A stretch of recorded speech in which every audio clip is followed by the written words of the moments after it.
Hey everyone, thanks for joining. Today I'm speaking with Charles Love. Charles is a co-host on the Cut the Bull podcast, and he also has the Charles Love Show. It's a radio show, and I'm have him on to speak about a recent article he had in Newsweek about people on the left or liberals, whatever you want to say, throwing conservatives under the bus, which is something I've been kind of noticing for the last few years myself. Hey Charles, thanks for coming on.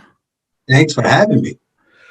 So yeah, like I said, I wanted to have you start with that article of yours. So I'd been saying this for a little bit. It was, and then I think it was last year. Zach Goldberg's PhD thesis. He published an article off of that in Tablet, basically tracking left wing media and how they use terms like racism and stuff. But like one of the things like related with your article is I've noticed is anytime they want to dismiss something, that's like, oh, that's right wing, and especially in Canada. That's all Justin Trudeau has to say. It's like, oh, well, that's just a right wing talking point, or that's American politics, or you're following Trump, and it's basically, as far as I can tell, people just clap along like trained seals because they've been so conditioned to think that's evil. Yeah, I think that it's kind of to be expected by what, I draw a line between the left and liberals. So I think it's kind of to be expected from the left. They're dishonest, they're a little more angry, and they have an agenda, right? My problem, and the reason I wrote the article, is I'm finding more and more liberals doing it. So you have people who may, so I thought it was interesting to point out the problems with that, but kind of analyze it a bit, like why they do it. Because it seems these are people different from the left. These are people who may be politically liberal, but they're agreeing with the right on a certain subject, right? So they're not buying into the racism in schools, whatever you want to call it, that evil three-letter, thing starting with a C. I don't want to say because they say that's not what it means. But, whatever you want to call it, right? They have a problem with racism in education. They have a problem with saying all whites are X, which makes sense. But they're either afraid, dislike the right so much that they want to remain separate from them, worried about being canceled, or they want to take the intellectual higher ground. They want to still seem that I'm morally superior for whatever reason. Or they have a little piece of the left in them. But for whatever reason, they're agreeing with the right on this one issue. But they cannot just say, I don't like racism, and then stand up and defend that. They have to say, and look, I'm not even a crazy right-wing nut job, right? They have to throw that little thing out there. They have to say, like, I don't know if I put it in the piece, but there's an example I use where they'll say something like, I think I'm talking about transgender. So you're talking about whatever your views on transgender, most people, normative, center right, center, and even liberals, except for the left, say, whatever you think, I'm okay with them doing it, but I don't really think we should introduce this to 5 or 6 year olds, right? But in order to say that, if they were writing a piece, if they were doing a debate, they would say, I don't think transgenderism is a proper thing to be teaching 5-year-olds. And, I'm not some crazy evangelical. But no one even brought up the evangelical. Why are you bringing it up? It's almost like they have to make it really clear that I'm not, one of them. I'm saying this, but I'm one of you. And so that's what I was saying in the article, saying that, I kind of understand why you're doing it, but I don't really think it's a net gain. There are pluses to it. I think the argument is more people on the left will listen to me if they know I'm not a Trumpian, but there are a lot of negatives to it. And I think the negatives outweigh the positives.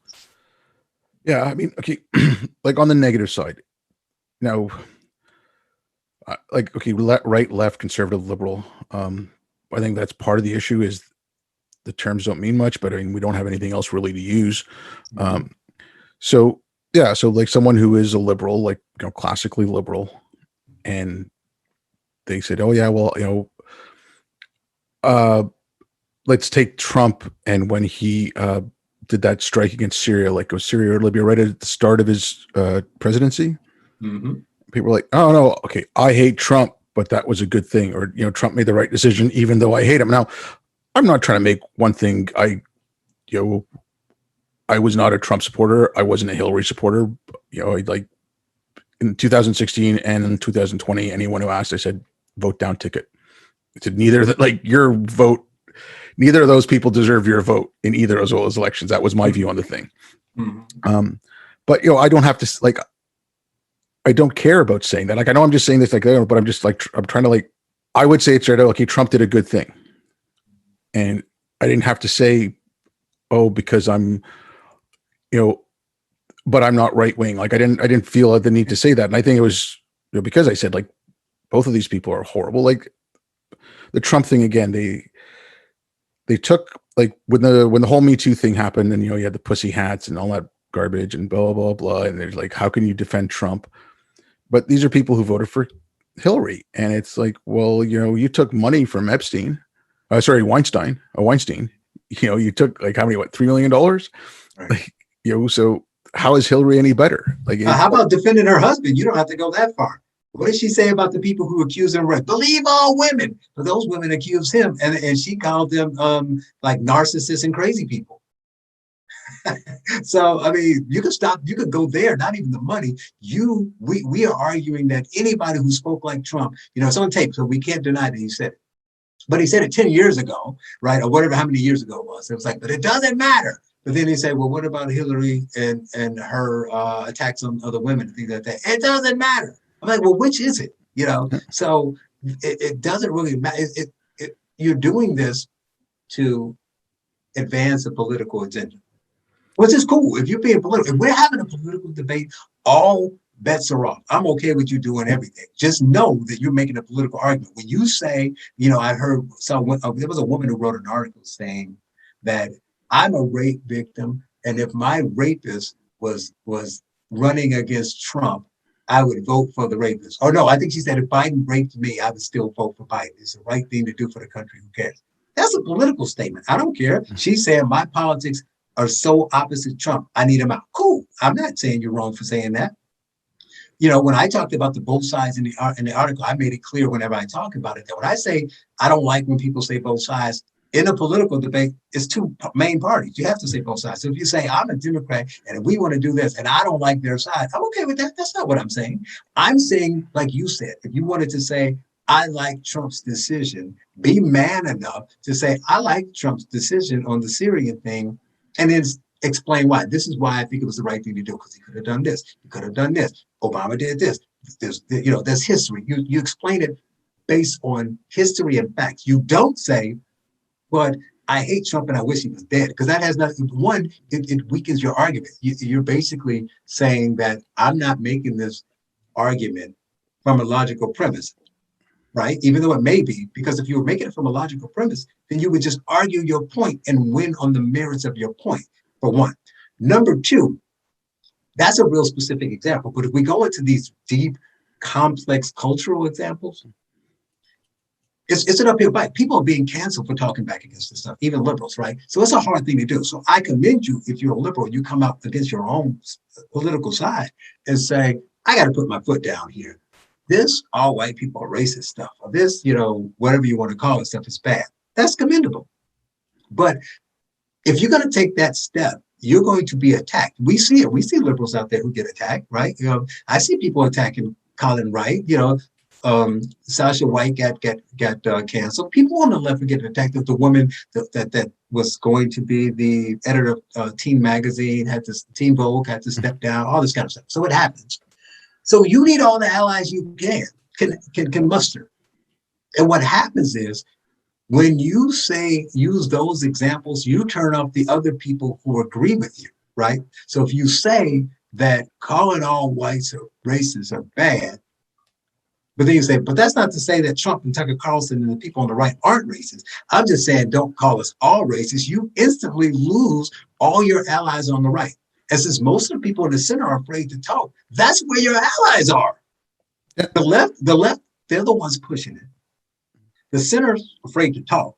The only other people out here besides you saying that this is bad, morally bad, politically bad, culturally bad, are the people on the right. And you're basically crapping on them every time you say they're right. They're right, but, right? They're right, but they're immoral, right? So I don't see how you think that you are being a better person by putting people down. It doesn't make sense.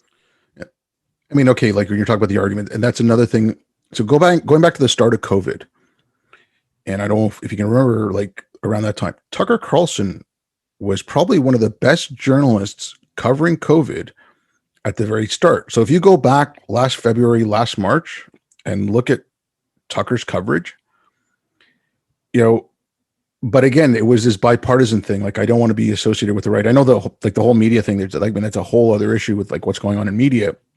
But because you had Pelosi and De Blasio saying, "Come down to Chinatown," like in San Francisco and in New York and things like that. So that wasn't the correct narrative. So when Tucker was saying, "Okay, this thing's dangerous. This thing's coming. We should do this and this," and he was critical of Trump to a certain extent.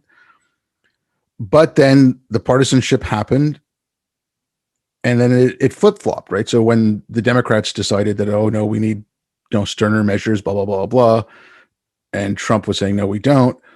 That's when it kind of flip-flopped. But if credit had been given to Tucker, maybe he would have been less partisan even after that little flip happened. I don't know. Like that's where you kind of lose an argument, like you said, in losing someone on the other side that might be able to help you, because again, like you said, you can go back and look at what Tucker was talking about at the start. And I don't trust any news organization. I don't care which one it is. I'll take like story by story or reporter by reporter. And that's kind of how I judge it. Like, I don't care about, there's good stuff comes out of Fox. There's, decent articles in the New York Times, but overall, I think they're both untrustworthy. Right. Well, but see, Tucker's an interesting case because I think part of it's just, he had the highest ratings and you go after the guy on top. But the funny thing with me on Tucker is watching the way the left attack him so much and how they hate him is funny. So think back. The way they talk about him is really similar to the way they talked about Bill O'Reilly when he was on top. Same network, same time zone. Interesting, right? Same time slot. Here's the problem. They have two completely different approaches to delivering the news, even if they have the same view of the topic. O'Reilly had been a journalist for a really long time, current affair, all the other stuff. And he's, kind of the braggadocious, kind of smartest guy in the room. I was a history teacher, in your face kind of guy. Like him or not, I'm just, telling it like it is. So when he tells the news, he's like, I'm going to tell you what this is, because I'm smart. I'm going to tell you how things are, right? And you need to listen to me because I'm smart, right? Like it or not, even if you're a fan, you got to admit that's the way he delivered the news. Tucker asked questions. Right. So Tucker's framework is generally, are they all doing this? Are they not? I don't really know. I'm not saying I know. I'm just asking. That's his approach. Like it or not, that you can't deny me that that's his approach. So I found it interesting that they use the same argument on him. So he's a racist, but he never says anything racist. He asks questions. So he said, are blacks more likely to do that? I don't know. Are they? What does the number say? How is that racist? He asked the question, right? Or first they said that COVID's killing everybody, but do the numbers say they're killing everybody? Or should we do this? So he's asking questions. So now asking questions is racist or anti-American or populist or whatever they want to call him.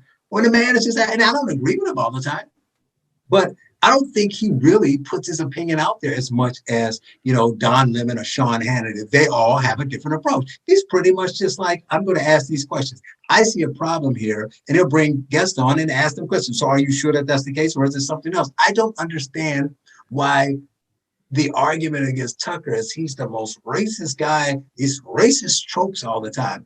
And I don't really watch TV at all, and I don't watch Fox or CNN that much. If I do, I've seen a couple episodes of Tucker, and every time I see him, that's the way I see his interviews. What do you think about that? Do you think that that's his approach to these interviews? And if so, why is everything he said labeled racist? Yeah. Okay. The whole Tucker, again, I'm the same boat. I don't watch a lot of TV. I think the only TV I really watch, I watch sports. So mainly hockey and football. And then I'm a geek, so I watch Jeopardy, and that's about it. And anything I've seen on Tucker or any, I'll watch clips on, like people put up on Twitter or something like that. But yeah, he does, but I find that I find that kind of stuff a little disingenuous. Like, I'm just asking questions, you can do very leading questions. You can, it's I really don't like, it's just a point of style at this point, right? I'm not saying he's racist. I'm not saying whatever, but I find that disingenuous. Like, there's one thing to be curious and there's one thing to actually want to learn, but at one point or other, it's the news. Like I would love to have a news service that was like literally just the facts. And I mean, if Those you days are gone. but I mean, but even if it's like, okay, let's say it's something in print and they're just like, okay, this is what's reported. And if there's a change later, you can link from like the top of it to the like where the change was. It's like first they say, okay, blah, blah, blah, blah, shooting downtown, 5 reported dead. And then later on it comes out it was only 3. Like you can, where it's been adjusted to 3, you can link the top thing to the bottom where people can just see it's you're only getting information. Like leave all this little punditry out of it, because I think that's part of the problem. You're not really getting facts. You're getting facts based off a narrative instead of a narrative based off facts. Mhm. And that's, I mean, I think that's part of the huge problem with this stuff is you do have that, well, I'm not left wing or I'm not right wing. And then you do have some of that on the right, like from like some quarters of it where you say, well, you know, whatever, let's just say they agree with abortion, but I'm not a left wing person, right? Like that, Yeah. like you do have some of that on the right as well. Mhm. Right. I mean, yeah, because human nature is human nature. So I'm not saying they're the only ones that do it, but they're the people who control that. Like I was saying to somebody that oh, I need to tweet this out. I like this. I was going to say that you keep saying both sides do this, both sides with the left and right, which is true. I never defended, any political side. However, right now, the left are the only ones with the pitchforks and the torches. So, if they're controlling the narrative and they're the ones that have the power, it doesn't matter if the other guy goes, because I'm not saying never, but in the aggregate, very few people are going to be canceled because, some right-wing radio host or somebody in a right-wing publication wrote an article saying that this liberal did whatever. Like Cori Bush is never going to be canceled for saying, I don't care that I spent $70,000 in 6 months on security. And if I spend another $10, it's worth it because you need my voice, right?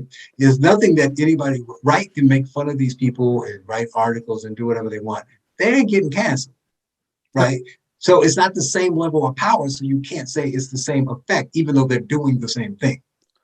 Okay, I agree with that. Like that's why I said but even on the right, I think it's a small faction. There's like, it's some of it's there, but I think it's the media that's media is a big driver of this. I know, like, people like, I know a lot of people put it on social media, but I mean, I'm not taking anything away from social media, but the ideas on social media have to come from somewhere. Social media is just the tool that's used to disseminate it, right? So like, I try to take issue with the ideas coming from, but the right left thing again, like this,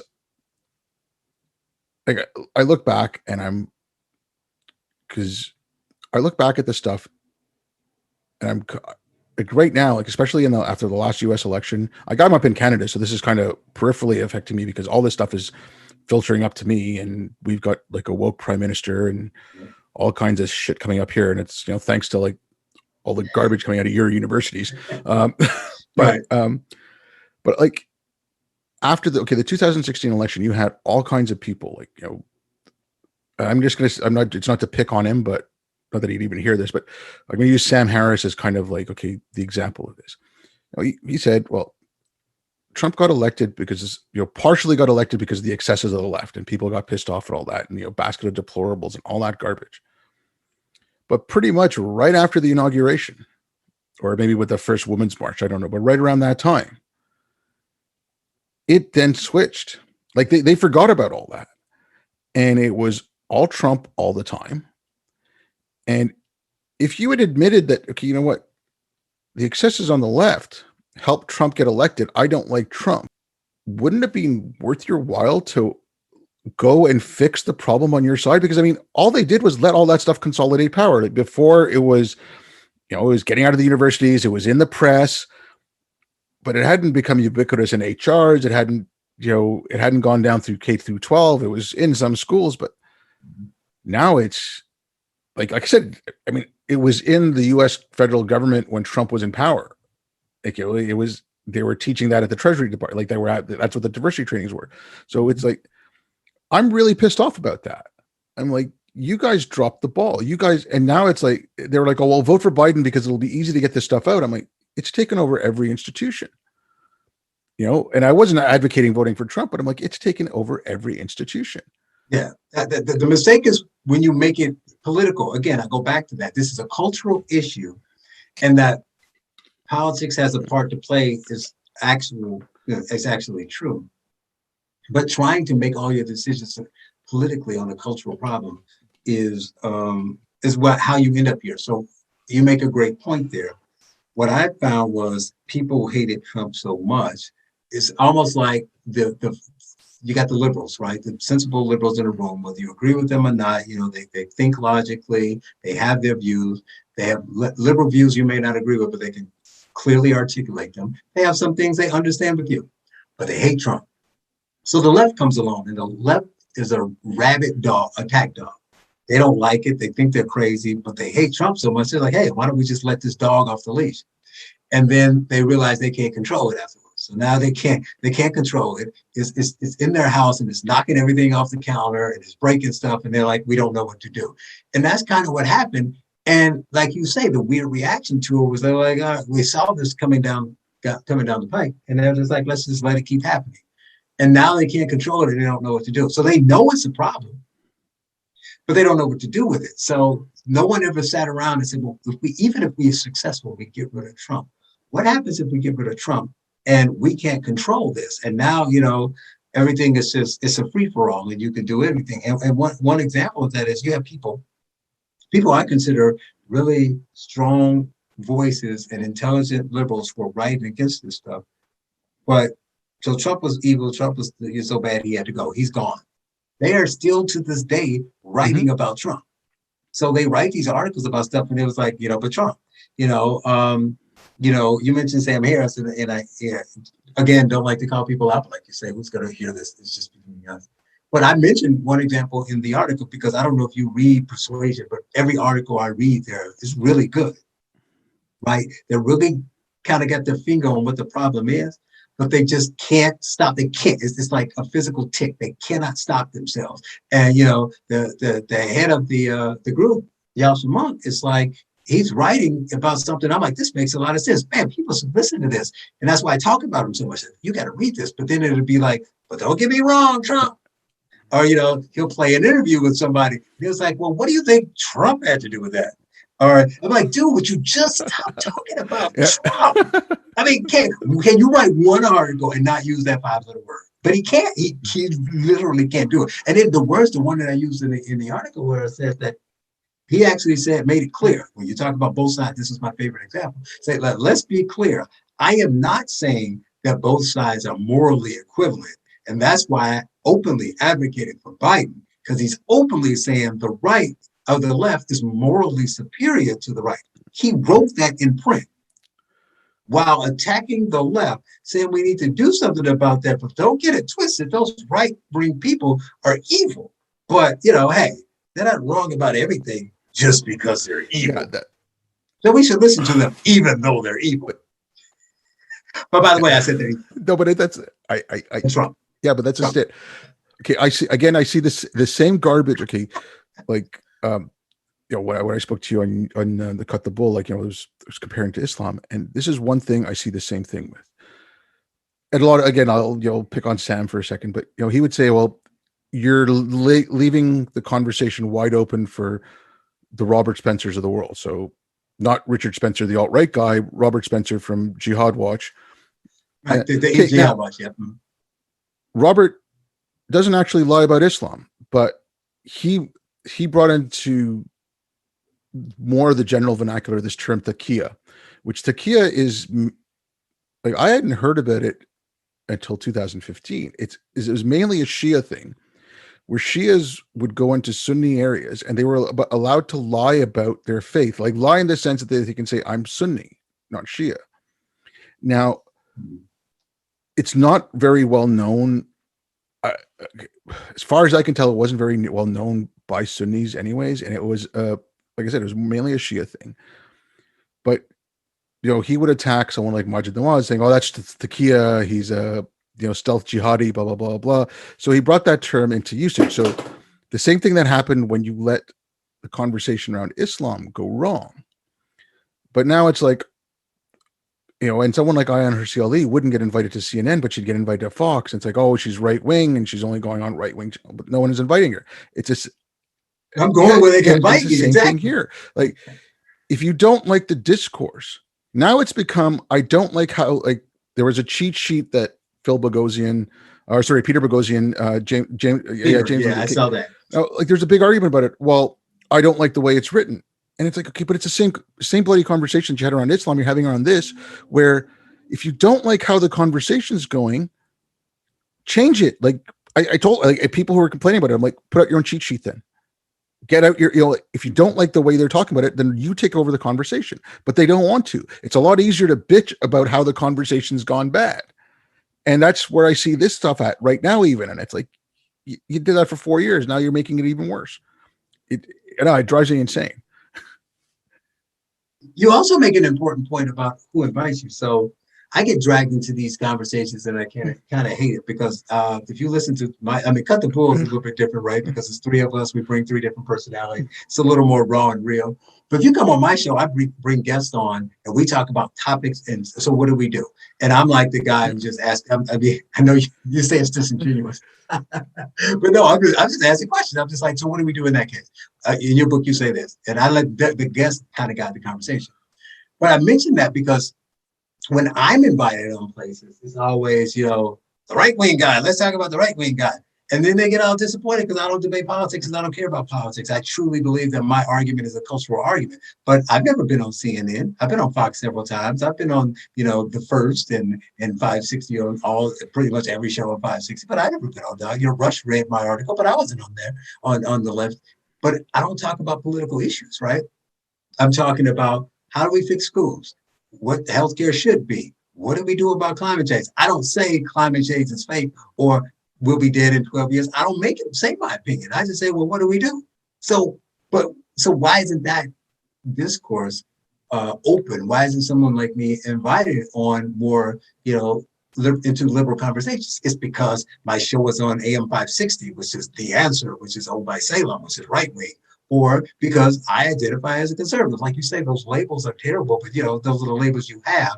Because the other piece of the article, lastly, to my problem with both sides was one, that the sides aren't equal. They don't fight the same way. So like I said, only one of them has the pitchforks and the torches.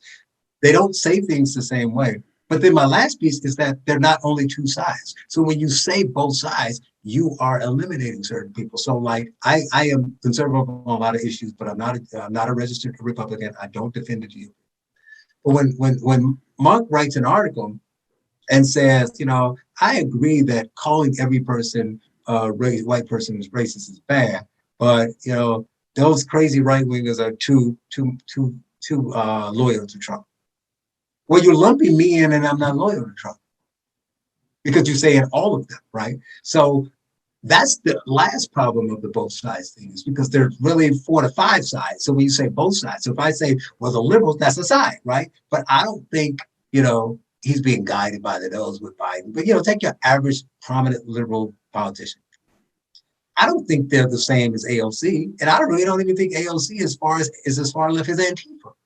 But we just say they're all the same. So I'm supposed to believe that the crazies at CHOP, AOC, Nancy Pelosi, and Joe Manchin are all the same. They're all Democrats, but they don't all think the same way. Libertarians don't agree with conservatives on a lot of issues, but you just say there's two sides. They're not two sides. So when you say both sides, you're lumping people into groups that they don't associate with. And that's like, I think that goes back to the label thing. Because I started joking around when I came back from overseas, because I was looking around like, if you asked everyone in America what their definition of left and right or conservative and liberal was, you'd get like 330 million different answers. So I was like, what? I said, I'm just going to base it on the values. And I'm like, I like Enlightenment values. That's what I support. I started jokingly calling myself an Enlightenmentarian. And I said, what?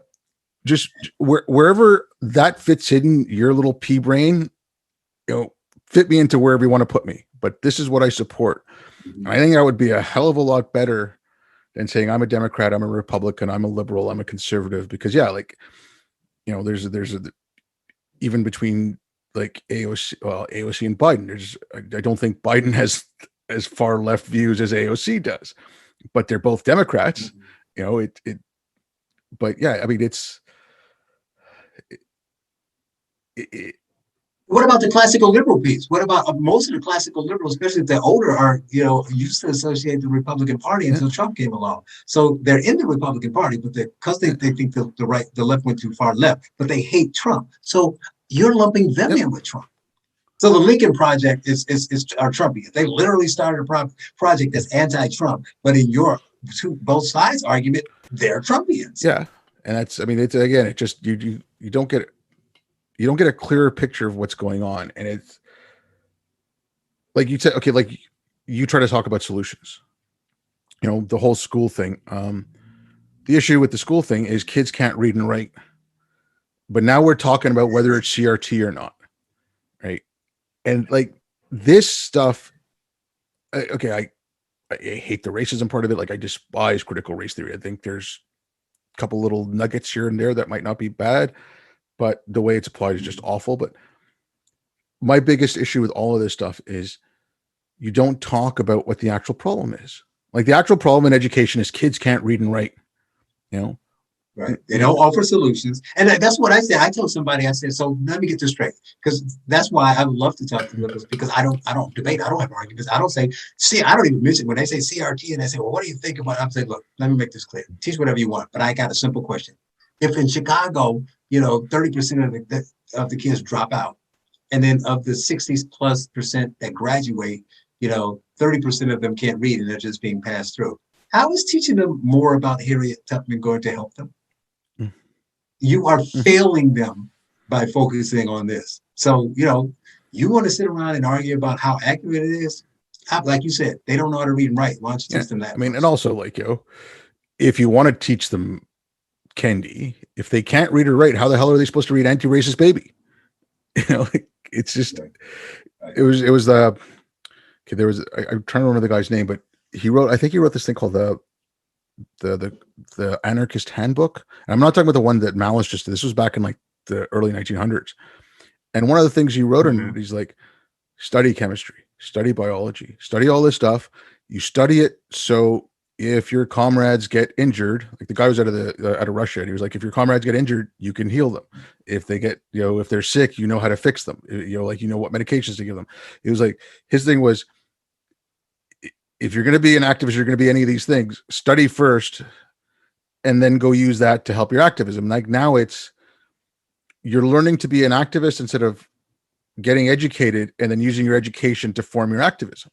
That's funny. Sorry.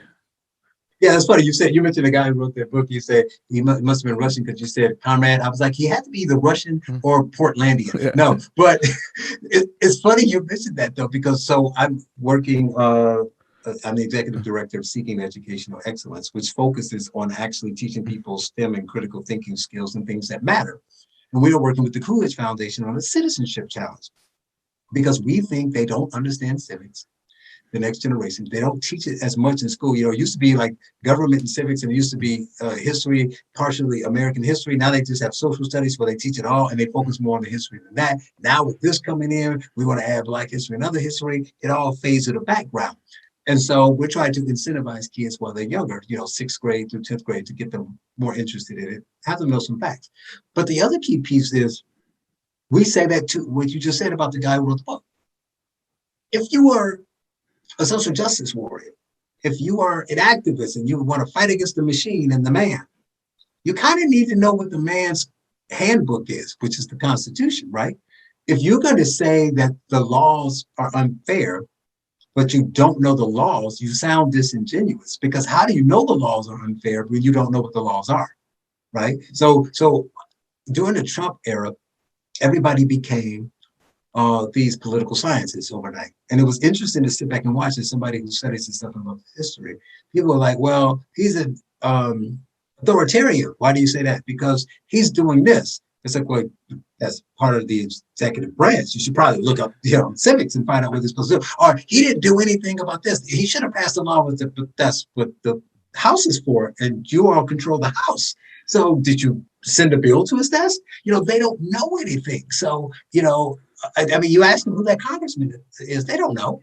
So it's kind of like what that guy was saying. I'm like, why don't you learn the basics? And if you still want to go out and fight the system, you'll be better equipped to do it. I mean, like the education thing. I'd spoken to Ian Rowe a little while back, and I mentioned this to him. It was just because we the topic of civics came up, and it was right after the last election, the U.S. election. It was blah blah blah. The number of young youth voters that went up increased, and there was a lot of like movements in teens as well. Like not obviously not voting, but so it goes to show you that we don't need any more civics being taught. It's like, I was like, come on, it's just, they're voting because somebody told them to. It's not like they know anything. Just the number of people going voting doesn't, are they informed voters or not? Like it's right. They're voting because everybody's scaring them away from Trump. Yeah. I'm voting to get that guy out. Well, what else is he going to do? I don't know. But I mean, like again, this like the both sides thing, and okay, I'm not right wing. Like with the last election, like I was looking at this, and I thought to myself, if I'd been in a coma and I woke up, let's say I'd been in a coma from 2015, and I woke up, and after I got over the shock that Trump's president, like that's a weird thing, but okay, so there's a bad pandemic going around.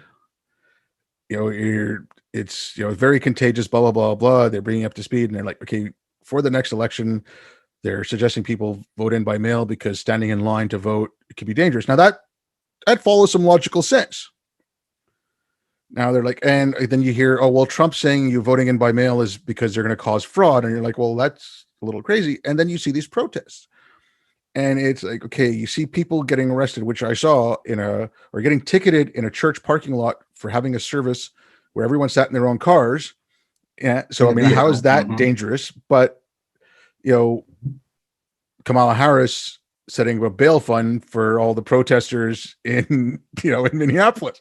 Now, the same people who are telling you that the virus is too dangerous, you can't stand in line to vote, are telling you that you are also protesting for Black Lives Matter or saying racism is a worse virus than COVID. Now, when you take all that into consideration and you hear Trump saying they just trying to steal the election from me, like I said, you've been in a coma for 5 years. You don't know what's going on.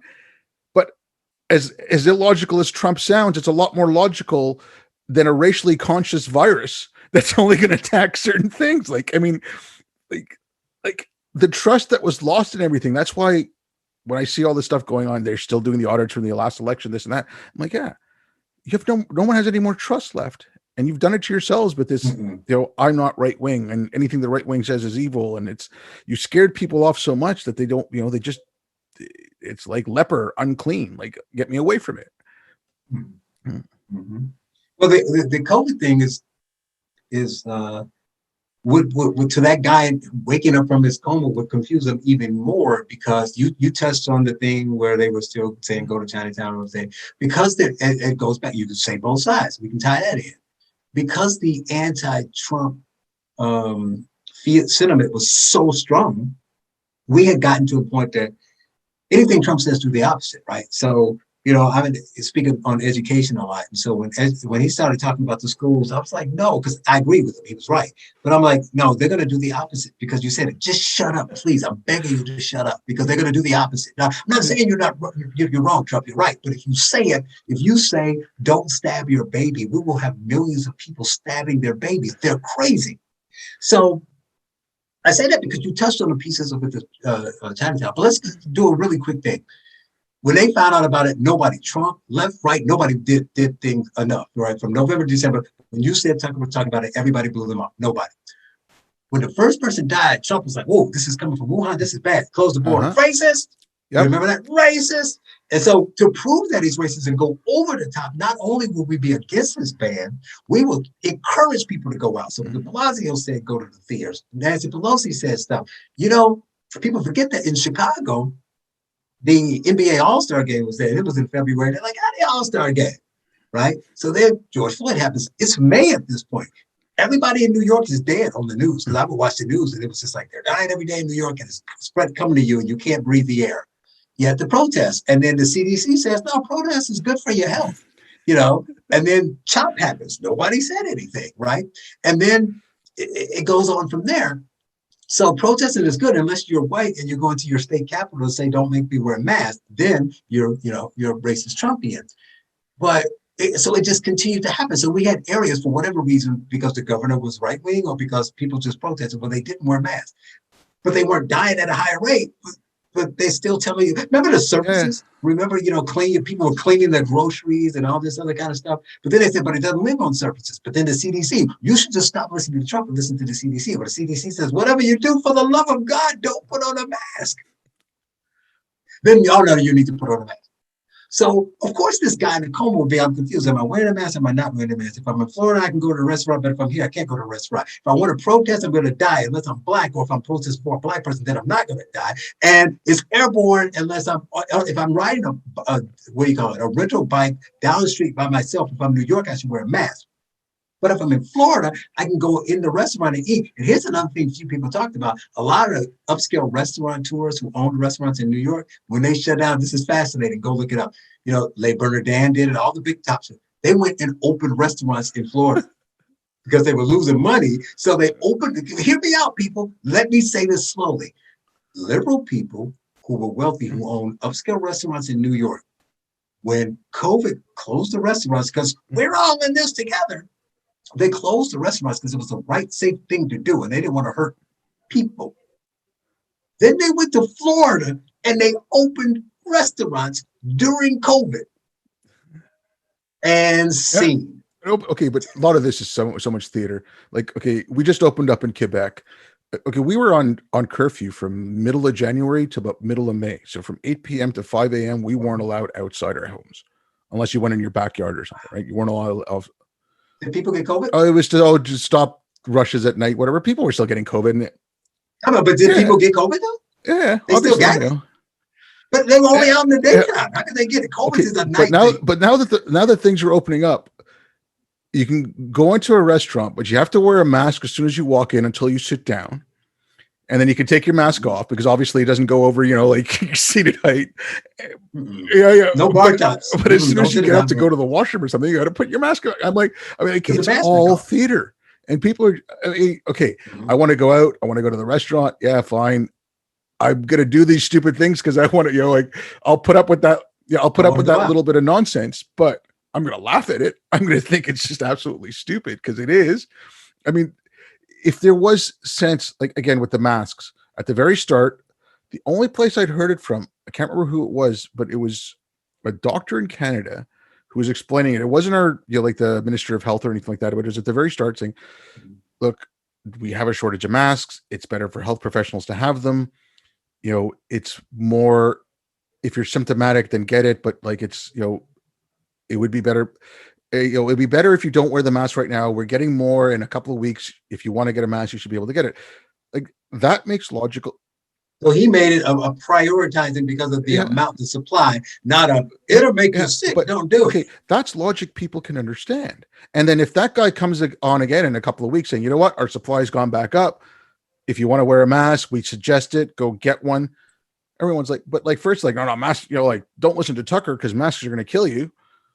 And then, 2 months later, if you don't wear a mask, you're killing grandma. Like it's like, again, I think it's like I said, this stuff, it takes away from the right conversation. The right conversation is, okay, there's this nutty pandemic. What should we do? And it was same thing up here. It's, anyone who mentioned, let's close the border to China. Oh my God, you're racist. Oh my God, you're using Trump's politics. Oh my God, it's, right-wing nuts. And it's okay. The right thing. By the way, Biden closed the border to China. Yeah, exactly. But the right, it's no longer racist. But the right thing to do was to shut the borders right away. I mean, like I know with Canada, the US, especially more for us than for you guys, we needed that trade coming up. So, you made that deal that like, shipping and whatever, like transport can come up. But if right at the very start, when Trump said, okay, no travel from China, if we had done this, if Canada and the United States, and if you want to include Mexico as like North America, but I know you got the whole southern border issue there, but if they said, okay, this is the little bubble and we've shut our borders except between the two countries, it would have been a lot easier to manage from the start. Like all the countries they look at, like, oh, let's look at, Singapore and, New Zealand and Australia. What did they do? They shut their borders and said, no one in and no one out. But that wasn't racist. But if Trump does it, it is. And again, like this takes away from that conversation. Yeah. Both sides. Yeah. Both sides. And then one thing I got to say that's important about COVID with the both sides think that's a problem is the last thing is it made people think masks, vaccines, the approach to COVID, it became political. So now you got people who like, I'm vaccinated, or I don't go around people that often. I'm out here by myself. I'm going to go for a walk. I'm alone. I'm going to be on a trail. It's midnight, but I'm going to wear a mask because I wouldn't want anybody to think I'm right wing, right? And so many people on the right got vaccinated. If you ask the average person today, they really think only Democrats are vaccinated, like no Republican is vaccinated. It's insane. Yet the sticky wicket, always for America. I love my people. The sticky wicket. That's why I love them so much. Black people, I love them because we don't really conform to anything, right? Because if you be honest, as an average Black person, people are a little bit of everything, right? They're a little bit conservative. They tend to go to church more. They're a little socially conservative. They're a little bit fiscally conservative. People don't know that. Even poor people, like, they don't want free stuff or whatever. They want to be able to take advantage of it. They don't go giving everything. They're not fans of illegal immigration. They're leery of whites. They don't like Republicans, right? So you got all these and they're leery of government. So you got multiple things at play. So when you paint the narrative as it's a political issue, and all the people on the right are not wearing masks and not getting vaccinated, and they're the reasons why it's still spreading. Because I see it every day. I'm sure you still see it to this day. It's the right wing, and then I just get it. They get mad because I come and say, "How do you explain the blacks?" Yeah. Because we vote 95% for Democrats and we have the lowest vaccination rate out there. So explain that a little bit of theater. Because Black people just don't want to do it. That's the reason why every state is coming up with a Black policy. They're creating commercials just for the Black community. They're on urban radio talking about get vaccinated, which is fine to promote it to a targeted group because that's the group that's lacking. But then don't turn around and say only the redneck, red trucker hat wears the only people who aren't vaccinated when, and I said it before, they don't care. They open about it. No one in my family has been vaccinated. Well, okay. No one in my family has ever voted for a Republican. Check out that Venn diagram. But okay, like the vaccination thing too. I mean, it's the same. I'm diabetic. I have one kidney, so I'm in a higher risk group. Blah blah. I'm like, you know what? I'm just gonna go get it. I understand the concerns. Like, yes, no, it hasn't. There's been no long-term testing. I know that people. Oh well, when this technology is around, blah blah blah. The technology has been around, but this vaccine, we don't have long-term testing. Now, if someone asks me, my opinion is, yeah, I think it's safe. I think you should go get it. That's my opinion. I'm not going to force you. I'm not going to, but yeah, like now it's, I mean, again, the whatever, the one side thing, you have the videos of Harris and Biden and whatever saying, no, I wouldn't take Trump's vaccine just before the election. Isn't it the same vaccine? No, I think they made a new vaccine. They dumped all of that. And this is the third and fourth vaccine. Those are different. But I mean, that's right. So but see, that causes part of the hesitancy. They don't realize that. So you said you would take it because it's Trump's vaccine. So that's part of the problem. But then beyond that, you're trying to convince, because now most of the people who ran out to get it got it. The other people who needed a little convincing but got it. So now you're stuck to the people that you really need to convince. And let's look at the way you're convincing them. Now, it used to be an incentive. Well, like you said earlier, people wear the mask because I want to go to the restaurant. So now the incentive for the vaccine was if you get vaccinated, you can go back to life, you can take your mask off, you can hang out with your people, you can visit grandma. They're like, man, I don't trust this vaccine, but I do want to see my grandma. Fine. They're just about to put the needle in, and then it's announced on the news. Even if you're vaccinated, you must wear a mask, walk around with your papers, and never touch anything. Then he's like, don't give it, because once you do this, I'm still in the same place I was before. I'm good. So whatever you think, I'm not saying that the vaccine isn't good. I'm not saying COVID is not a problem. I'm not saying it's all fake. What I am saying is you're trying to convince people to take the vaccine by telling them it won't change their lives. They'll still have to live in the closet, cover their face with gloves and masks, and never leave the house. So of course the people who are already hesitant are going to say, well, why do it? There's no plus side. I mean, it's like the whole point of the vaccine, like you said, was, okay, we're going to be free. We can go out and do whatever we want. And and it's like, even when I took it, like I said, I took it as soon as it was available. And it was like, it wasn't even at that point when it was available for me, there was no talk about opening up. Like we opened up a little bit earlier than I think that had been planned. So it wasn't like, okay, I'm going to be free as soon as I take it. It was just, like I said, I'm high risk. It's available. I'm going to take it. I'm going to, it wasn't so much. I wasn't even thinking about vaccine passports at that point. I was just, now it's like I don't want that. It's not nobody's goddamn business. Like okay, but I'm not even talking about the government. I can't even get into the argument about whether the government should do it yet, because they jumped over from we're not going to do it at all. You think the next step will be like, well, maybe a government location, whatever. They skip right over that. So now in New York, they're talking about everybody. So I'm like, I'm not giving the bus boy at a Applebee's my vaccination card, or the clerk at a grocery. You're not talking about the government. You're just talking about random people who you want to go pick up your delivery. And they're like, well, I ordered a TV at Best Buy. I just want to go pick it up at the customer pickup. Well, show me your vaccination card. I'm not showing those businesses. They would do better if they truly, this is what I mean. It's all about logic. If they really wanted people vaccinated, they would do better to just lie. Just tell the people that if you get vaccinated, you can go back to life. And then when you hit your 80% vaccination number you want, then go show me your papers and you still got to wear a mask. Ha ha, I got you. But you're trying to do it while they're in the lobby of the office going to get shot. And then they hear over the loudspeaker, this will change nothing for you. And you think they're still going to get vaccinated. So of course they're just going to get up and run out of the doctor's office. So that's the part I'm saying makes no sense. I'm just wondering if they actually realize how little trust people have left in anything anymore. You know, I mean, I honestly, I don't have much trust in anything right now. And it's again, a lot of people, Trump made, with fake news, whatever, he made you afraid of, he caused all this distrust. I'm like, no, you did. When CNN has that chyron saying, oh, mostly peaceful protests, and there's like a bonfire, like a store burning down in the background. Like, come on. Yeah. That's, oh yeah, or when they say every white person is racist, so when they say Trump said something and you look at the tape and he literally didn't say it. Well, we think that's what he meant by what he said, but you're the news. I can say that. I can go on Twitter and say I think Trump is a racist because when he says he doesn't like watermelon, he means black people. I can say that on Twitter. I'm just some random guy. You can't be an anchorman on the news and say when Trump said offered people watermelon, he meant black people. I mean, you can't he didn't say that. If the people in the room were black, then he didn't say it to black people. Well, he was saying it to the white people as a joke. You're stretching. Stop. And my argument from the start toward Trump was, the reason why I wasn't a fan, but I semi-defended him because I'm like, I don't understand, because I'm a logical thinker, why, if he is so blatantly racist, right? Why do you need to make stuff up? Yep. Just use what he's already doing. But every time I turn on the headline, it's like making up stuff. Trump stabbed a black man. And then you go there, it's him hugging somebody, and it's like, well, what are you talking about? Why are you making stuff up? If he's so racist, just put the racist stuff he does up there, because it's not racist. That's why. Yeah, it's only racist if you look at it under one lens. Right. If you look at it from the premise of I think it's racist, let me look at it from that lens. Oh yeah, it's clearly racist. Yeah, it's the Robin DiAngelo. It's not whether racism manifested itself; it's how did racism manifest? Because we know it has, right? It's we haven't mentioned that in a while, but I'm surprised they don't bring that up again. But it's the whole Charlottesville thing. Yeah. Right? It's my thing. I don't watch a lot of TV, and I hate politicians. I hate the way they talk. I hated Obama. I hate Trump.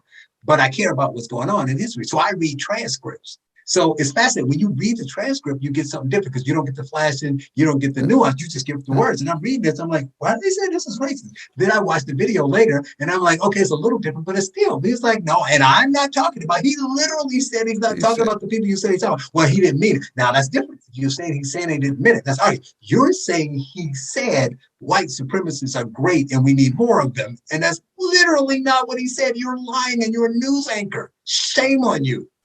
Yep. But okay, you brought up Charlottesville. Then this is a last thing before I let you go. It's I've been worried about an overcorrection. So when I came back from overseas, I just saw the way the conversation around Islam was going.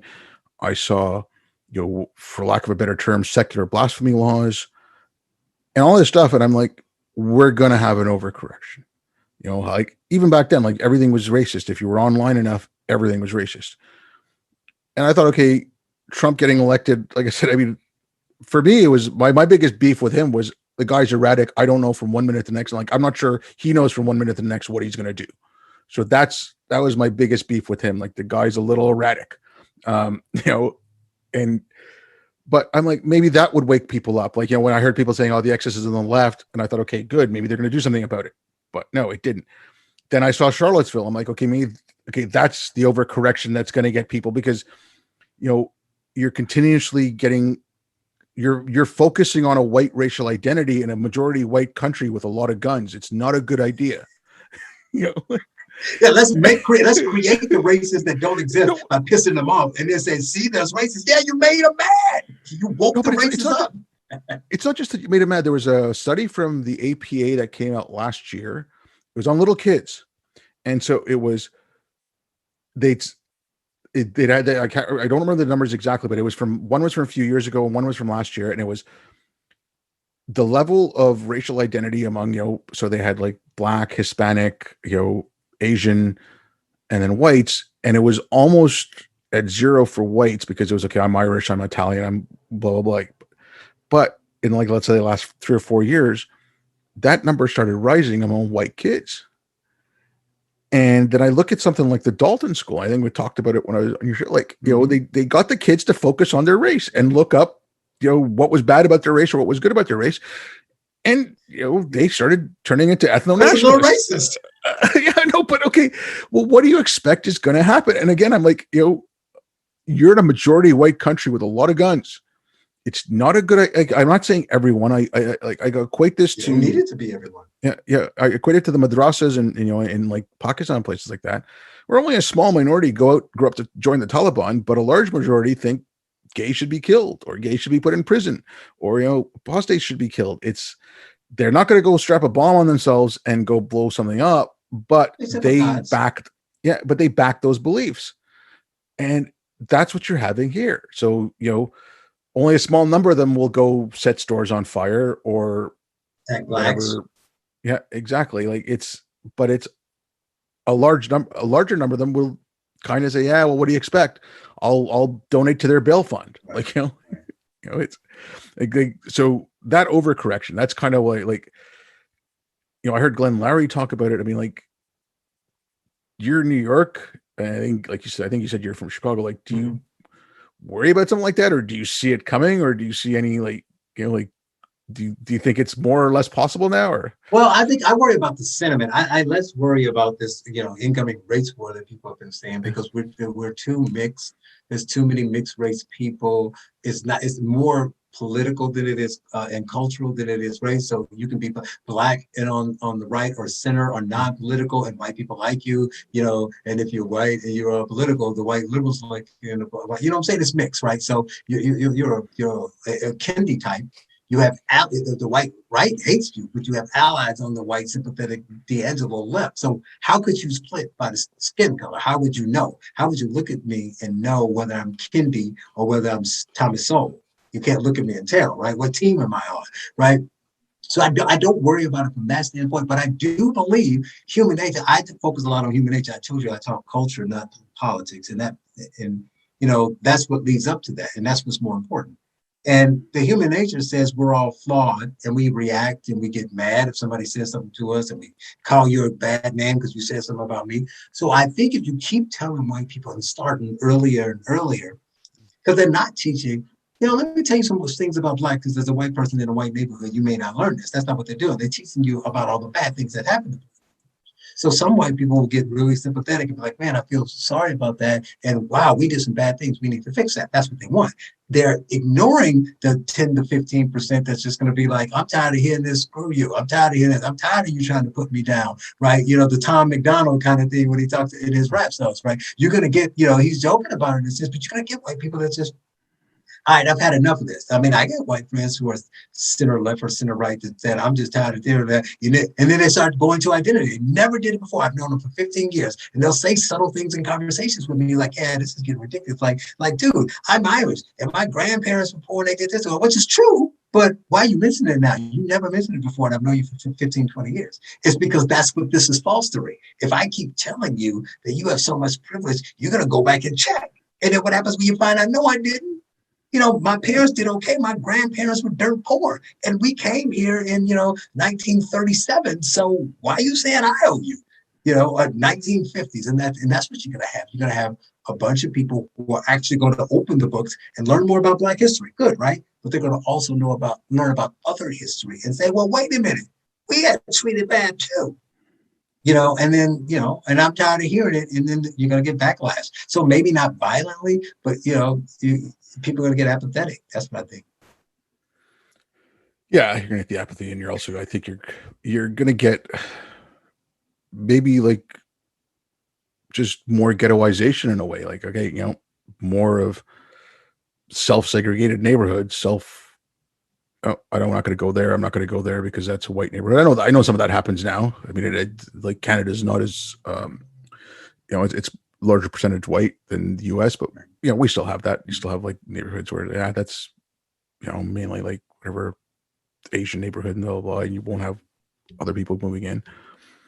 Look, I don't want to, like I said, I want to keep you too much longer, but if you want to let people know where they can get a hold of you, or you got any last words, please go ahead. Well, my last word was most important, and I really want people to know about is I started the conversation saying that we focus on solutions, and I talked a bit about the citizenship challenge. I do want people to sign up and go to CoolidgeFoundation.org and go to the debate tab, and you'll see a link to the Coolidge Citizenship Challenge. And you make it to the final round, you get a free trip to DC, you get to hang out with me and Emily Schley, New York Times bestselling author, meet some people and learn some stuff about DC and win some cash prizes. So we're incentivizing those kids around 12 to 15 to learn about the country. You got to have a carrot and a stick.